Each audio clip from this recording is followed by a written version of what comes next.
Assalamualaikum warahmatullahi wabarakatuh. Waalaikumsalam warahmatullahi wabarakatuh. Kami dari kelompok 1 akan mempresentasikan makalah yang berjudul Kehidupan Ekonomi Indonesia pada Masa Demokrasi Liberal. Saya Walid Sadil Alam sebagai moderator.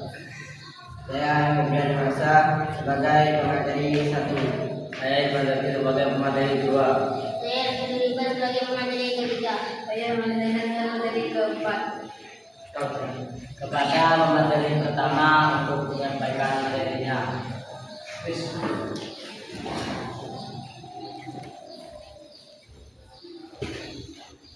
Setelah kemerdekaan Indonesia pada 17 Agustus 1945, negara menghadapi banyak tantangan, termasuk dalam bidang ekonomi. Pada tahun 1950, Indonesia memiliki sistem demokrasi liberal dengan sistem parlementer yang bersih, menekankan pada kekuasaan dan pemilihan umum.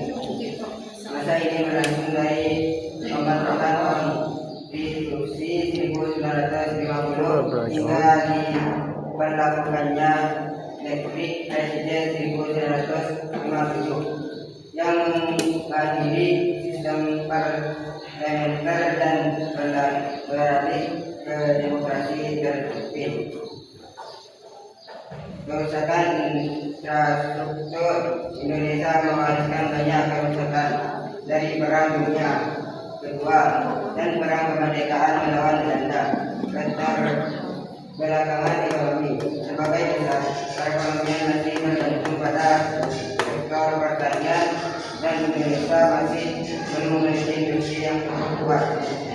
Keragaman ekonomi pada Belanda, Indonesia masih bergantung pada Belanda untuk perdagangan dan investasi meskipun proses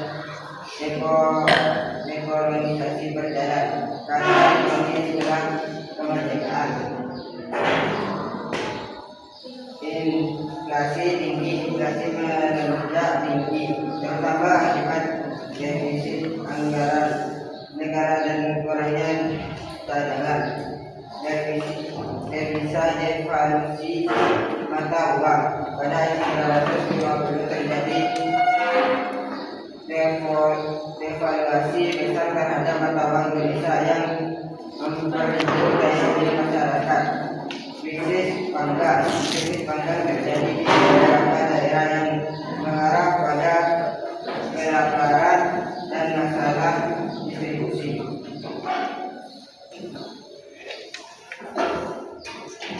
Kepada pemateri kedua untuk menyampaikan materinya.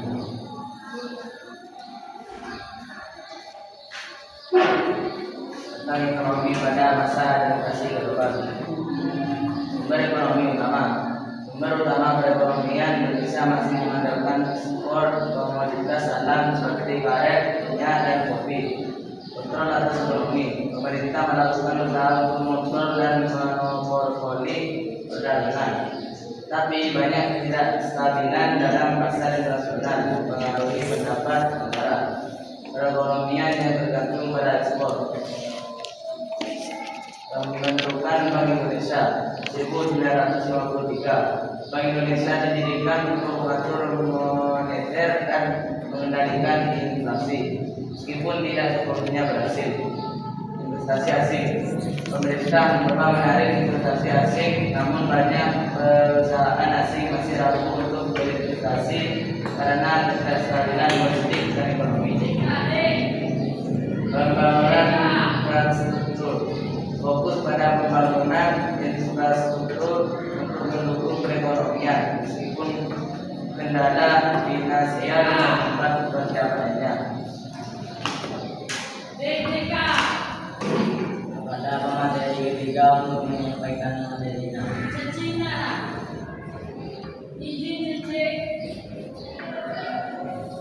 Masalah sosial dan ekonomi.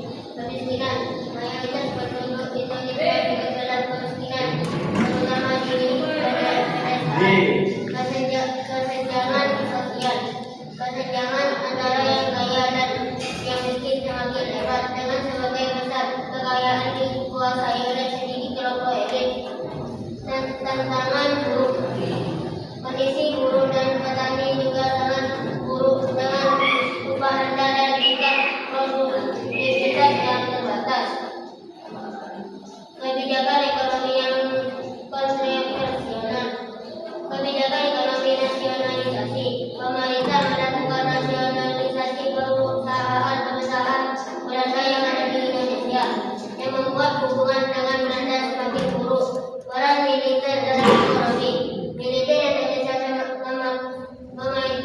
berperan penting dalam perekonomian, mengingat pengaruhnya yang besar pada PDB negara.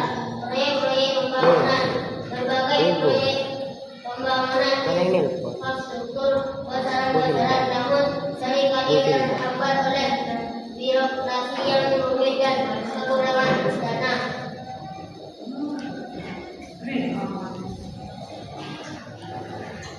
Kepada materi keempat untuk menyampaikan materinya.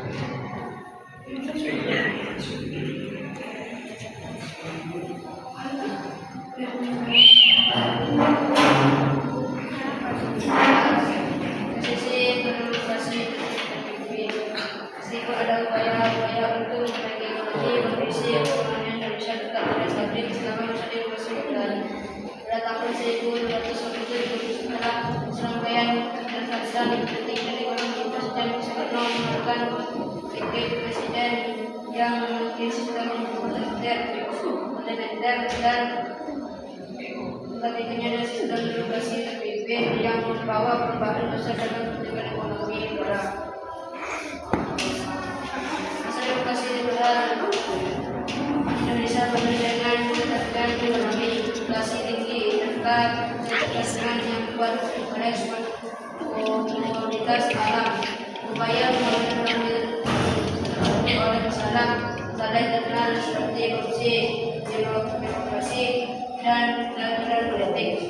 Meskipun pemerintah melakukan berbagai kebijakan ekonomi yang masih harus dihadapi, yang akhirnya memicu perubahan menuju demokrasi